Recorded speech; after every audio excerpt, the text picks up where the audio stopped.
जय श्री हरि, जय भोलेनाथ। अगर आप ये वीडियो अभी देख रहे हैं तो इसे केवल संयोग मत समझिए, क्योंकि ईश्वर जब किसी को बदलना चाहते हैं तो पहले उसे सही समय पर सही ज्ञान तक पहुंचाते हैं। दोस्तों, आज का यह वीडियो आपके जीवन की दिशा बदल सकता है, लेकिन उससे पहले मैं आपसे दिल से एक छोटी सी प्रार्थना करना चाहता हूं। अगर आप सच में अपने जीवन से दुख, रोग, कर्ज, तनाव और नकारात्मकता को हटाना चाहते हैं, अगर आप चाहते हैं कि ईश्वर की कृपा सदैव आपके साथ बनी रहे, तो अभी इसी क्षण वीडियो को लाइक करें और चैनल को सब्सक्राइब कर लें, क्योंकि जब आप लाइक करते हैं तो यह संदेश और भी जरूरतमंद लोगों तक पहुंचता है, और जब आप सब्सक्राइब करते हैं तो आप स्वयं को ईश्वरीय ज्ञान की इस यात्रा से जोड़ लेते हैं। अब ध्यान से सुनिए। हम सब सुबह उठते हैं, कोई जल्दी, कोई मजबूरी में, कोई आदत से, लेकिन 99% लोग यह नहीं जानते कि सुबह का एक समय ऐसा होता है जब स्वयं ईश्वर सृष्टि के सबसे समीप होते हैं। उस समय को शास्त्रों में कहा गया है ब्रह्म मुहूर्त। यह वही समय है जब किया गया एक छोटा सा कार्य पूरे जीवन का भाग्य बदल सकता है। आज इस वीडियो में मैं आपको वही एक दिव्य कार्य बताने वाला हूं, जिसे अगर आपने ब्रह्म मुहूर्त में कर लिया तो ईश्वर की कृपा सिर्फ आज नहीं, जीवन भर बनी रहेगी। इस वीडियो को बीच में मत छोड़िएगा, क्योंकि जैसे जैसे वीडियो आगे बढ़ेगा रहस्य और भी गहरे होते जाएंगे। ब्रह्म मुहूर्त क्या है, शास्त्र क्या कहते हैं, यह समय इतना शक्तिशाली क्यों है? दोस्तों, हम रोज सुबह देखते हैं, सूरज उगता है, चिड़ियां चहचहाती हैं, हवा में एक शांति होती है। लेकिन क्या आपने कभी महसूस किया है कि सुबह का एक समय ऐसा होता है जब वातावरण कुछ अलग ही होता है? वो समय न पूरी रात होता है, न पूरा दिन। वो समय होता है प्रकाश और अंधकार के बीच का दिव्य संगम। इसी समय को हमारे शास्त्रों में कहा गया है ब्रह्म मुहूर्त। शास्त्रों के अनुसार ब्रह्म मुहूर्त वह समय होता है जब सृष्टि की ऊर्जा सबसे शुद्ध होती है, मन सबसे शांत होता है और आत्मा सबसे जागृत अवस्था में होती है। मनुस्मृति, योग शास्त्र, वेद और पुराण सभी में यह स्पष्ट लिखा गया है कि जो व्यक्ति ब्रह्म मुहूर्त में जागता है वह केवल शरीर से नहीं, आत्मा से जागता है। यह वही समय है जब ध्यान जल्दी लगता है, मंत्र जल्दी फलित होते हैं, प्रार्थना सीधे हृदय से निकलती है और ईश्वर तक पहुंचना सरल हो जाता है। आपने अक्सर सुना होगा, भगवान को पाने के लिए तपस्या करनी पड़ती है, लेकिन सच्चाई यह है तपस्या नहीं, समय का चयन सही होना चाहिए, और वह सही समय है ब्रह्म मुहूर्त।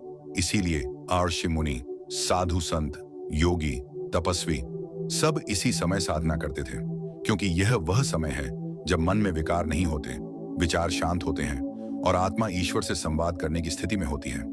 आज का आधुनिक मनुष्य जागता तो है, लेकिन मोबाइल से, अलार्म से, भाग दौड़ से। इसलिए वह ब्रह्म मुहूर्त में उठकर भी ब्रह्म मुहूर्त का फल नहीं पाता, क्योंकि उठना ही पर्याप्त नहीं है, सही विधि से जागना जरूरी है। और अब आप धीरे धीरे उस रहस्य की ओर बढ़ रहे हैं जिसे जानकर आप समझ पाएंगे कि क्यों कुछ लोग बिना ज्यादा मेहनत के सफल हो जाते हैं, क्यों कुछ लोग हर संकट से निकल जाते हैं, और क्यों कुछ लोगों पर ईश्वर की कृपा हर समय बनी रहती है। यह सब संयोग नहीं होता, यह ब्रह्म मुहूर्त का विज्ञान है। ब्रह्म मुहूर्त में की गई साधना कैसे भाग्य बदल देती है। अब तक आपने जाना कि ब्रह्म मुहूर्त क्या है और शास्त्र इसे इतना महत्वपूर्ण क्यों मानते हैं।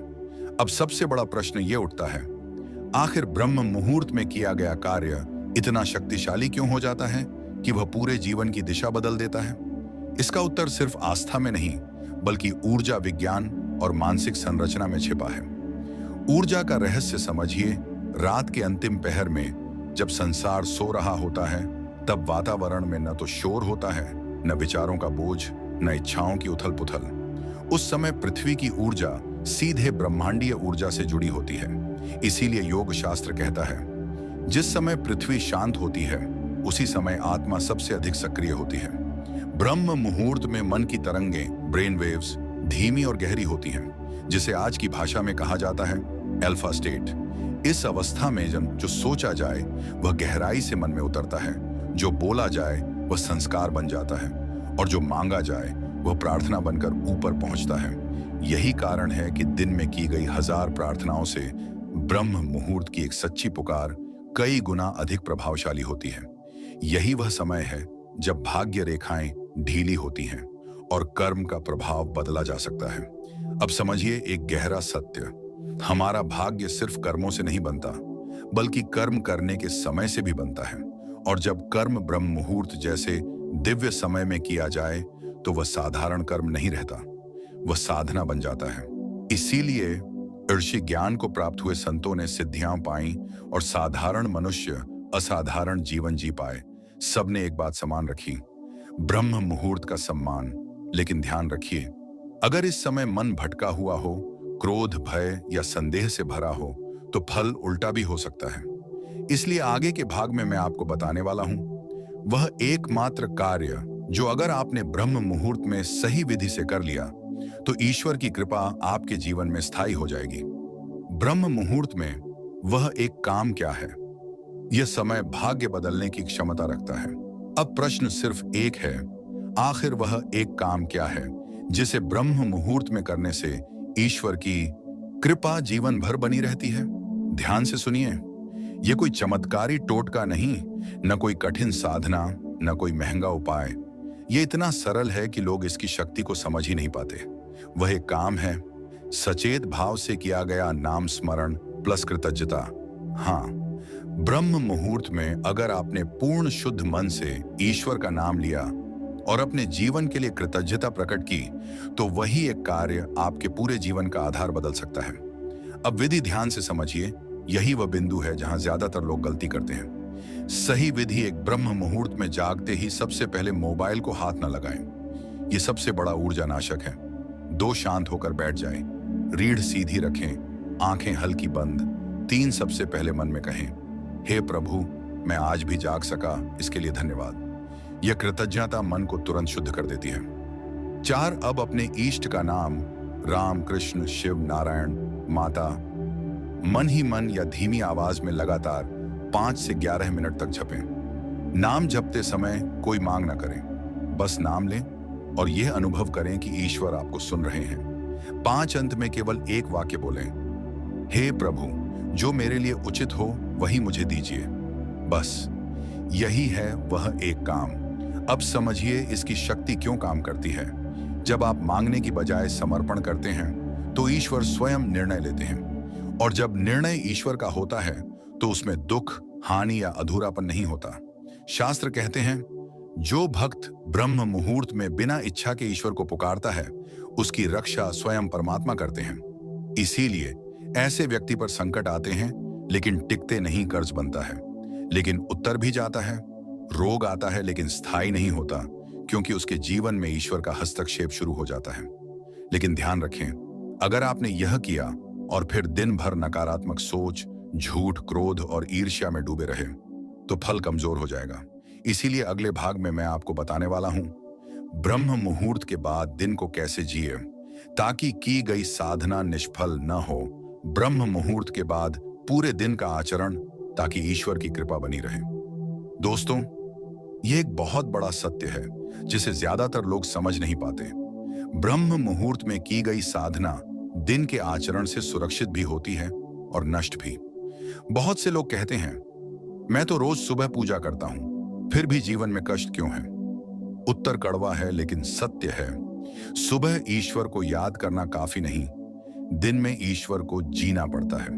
अब ध्यान से सुनिए, अगर आपने ब्रह्म मुहूर्त में नाम स्मरण और कृतज्ञता कर ली है तो उसके बाद दिन के ये 5 नियम आपके लिए बहुत जरूरी हो जाते हैं। नियम 1, सुबह की पहली वाणी शुद्ध रखें।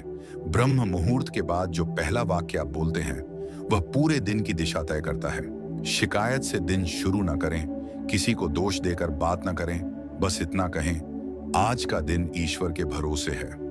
यह वाक्य अहंकार को शांत करता है और कृपा को आमंत्रित करता है। नियम 2, क्रोध को तुरंत न बढ़ने दें। जिस दिन आप सुबह साधना करते हैं उस दिन परीक्षा भी आती है। कोई आपको अपमानित करेगा, कोई गलत बोलेगा, कोई बात बिगाड़ेगा। यही वह क्षण है जहां ईश्वर देखते हैं, क्या आप कृपा के योग्य हैं?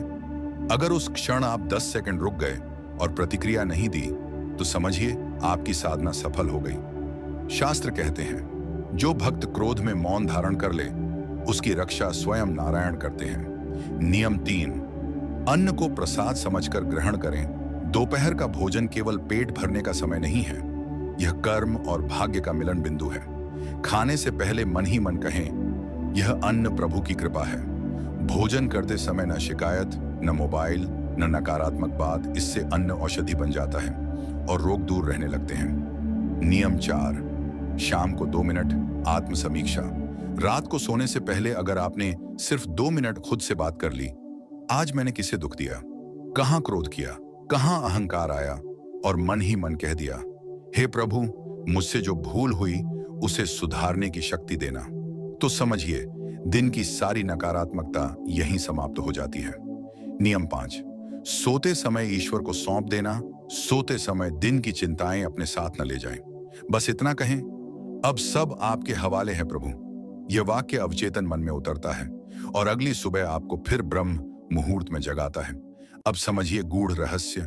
ब्रह्म मुहूर्त बराबर बीज बोना, दिन का आचरण बराबर पानी देना, धैर्य और विश्वास बराबर फल।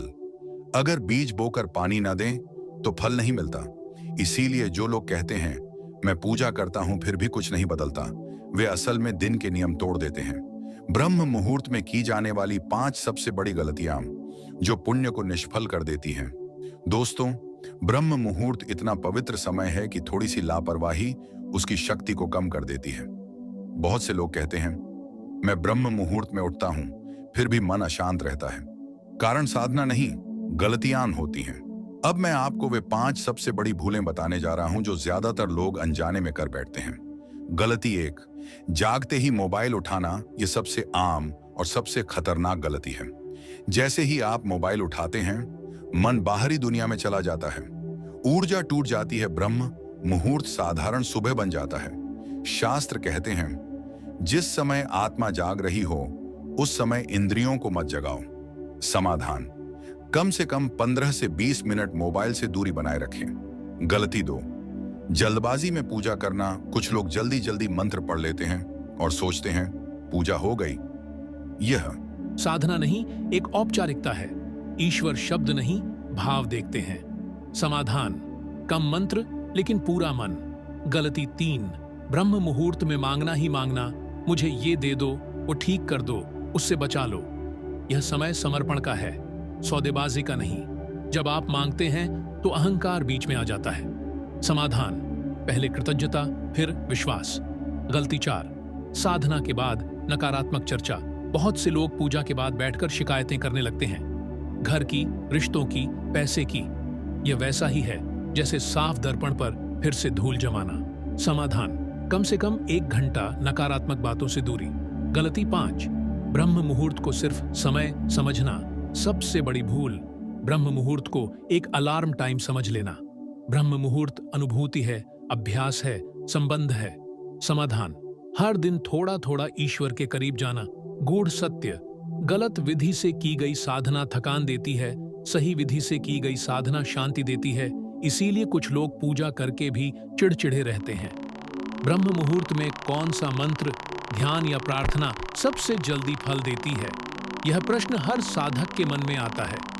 इतने सारे मंत्र हैं, तो कौन सा मंत्र वास्तव में काम करता है?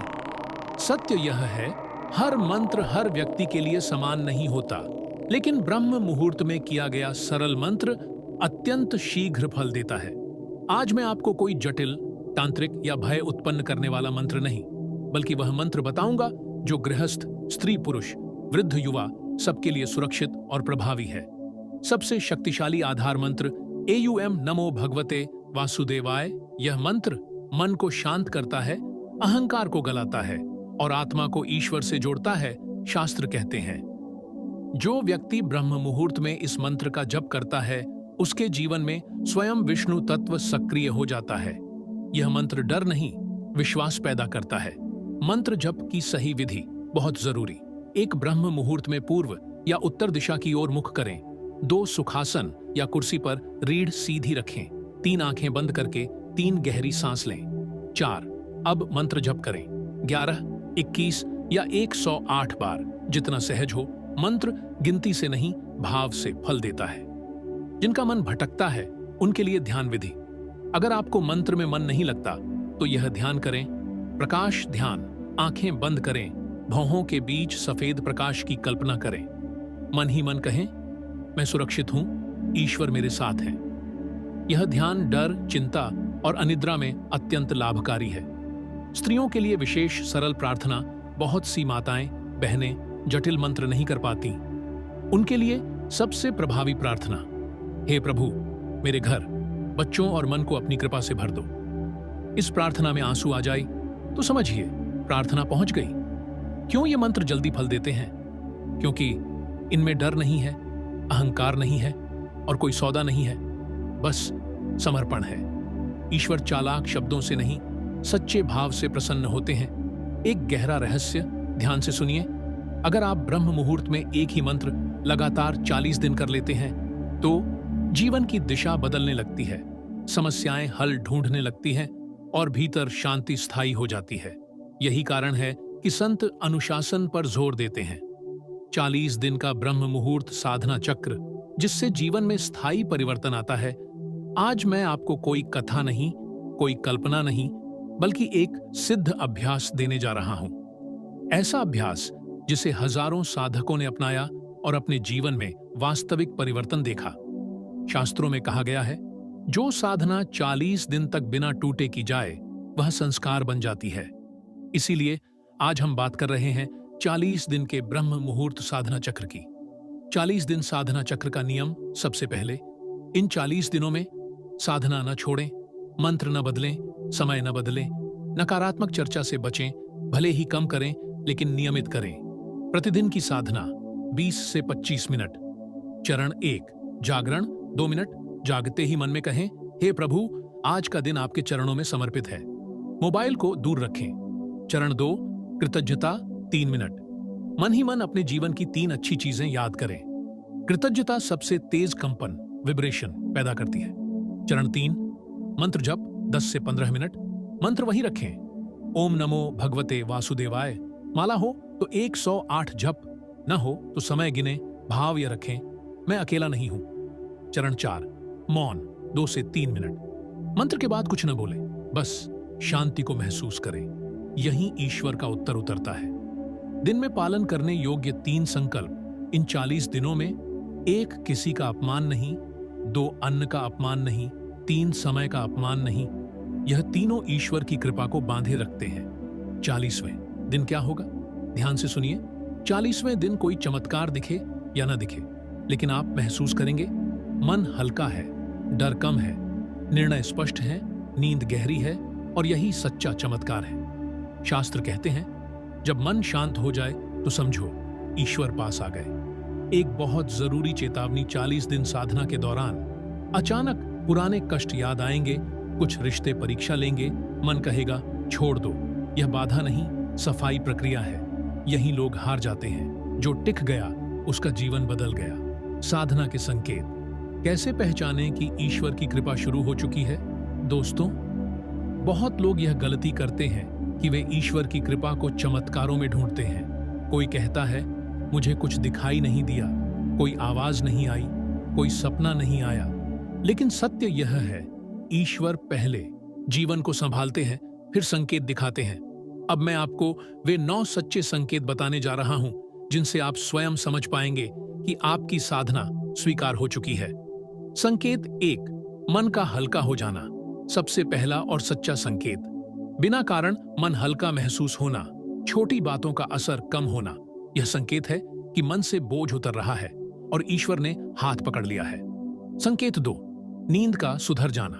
अगर नींद गहरी होने लगे, डरावने सपने कम हो, सुबह जागने में आलस कम हो, तो समझिए मन शुद्ध हो रहा है। शास्त्र कहते हैं, जिसकी नींद सुधर जाए उसकी साधना स्वीकार हो गई।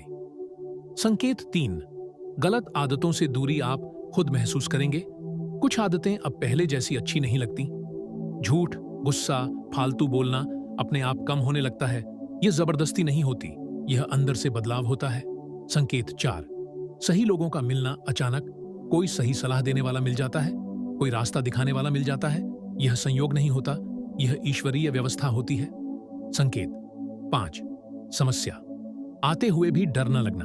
पहले समस्या बराबर घबराहट, अब समस्या बराबर कुछ ना कुछ हो जाएगा। यह विश्वास ईश्वर की उपस्थिति का प्रमाण है।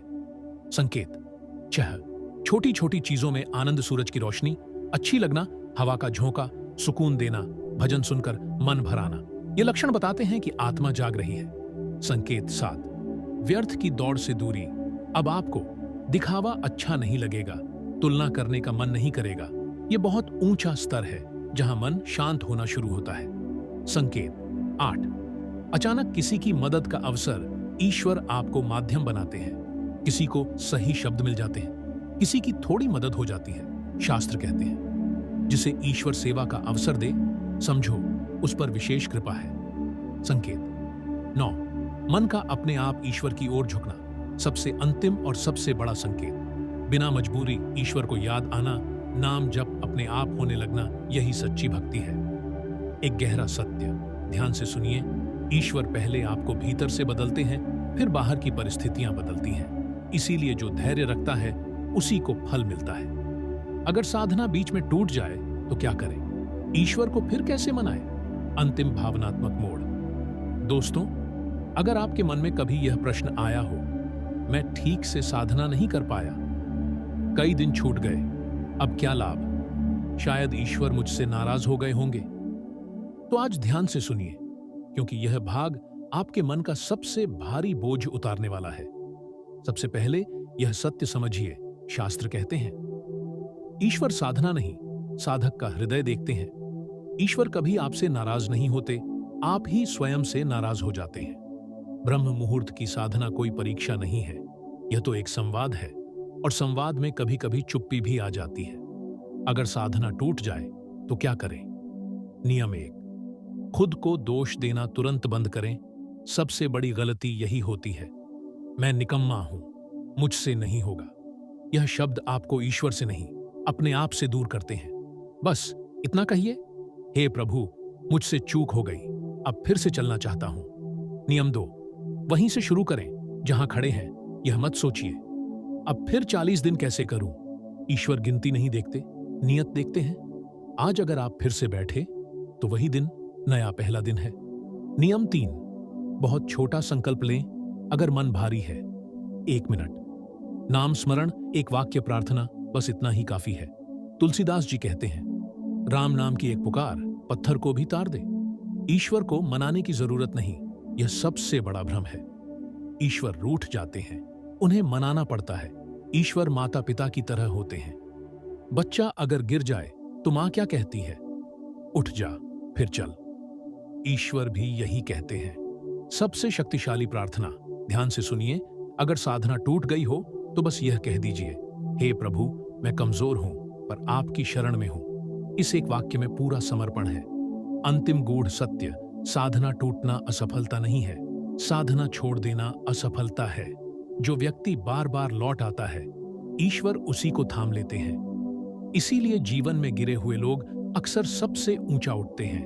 अगर आपने इस पूरी यात्रा में एक भी वाक्य अपने दिल से जुड़ा पाया हो, कृपया वीडियो को लाइक करें, चैनल को सब्सक्राइब करें और इसे उस व्यक्ति तक पहुंचाएं जिसका मन आज टूट रहा है, क्योंकि हो सकता है आपके एक शेयर से किसी का जीवन फिर से खड़ा हो जाए। ब्रह्म मुहूर्त में किया गया एक छोटा सा सच्चा प्रयास पूरे जीवन की दिशा बदल सकता है। ईश्वर की कृपा आप पर सदैव बनी रहे। जय श्री हरि।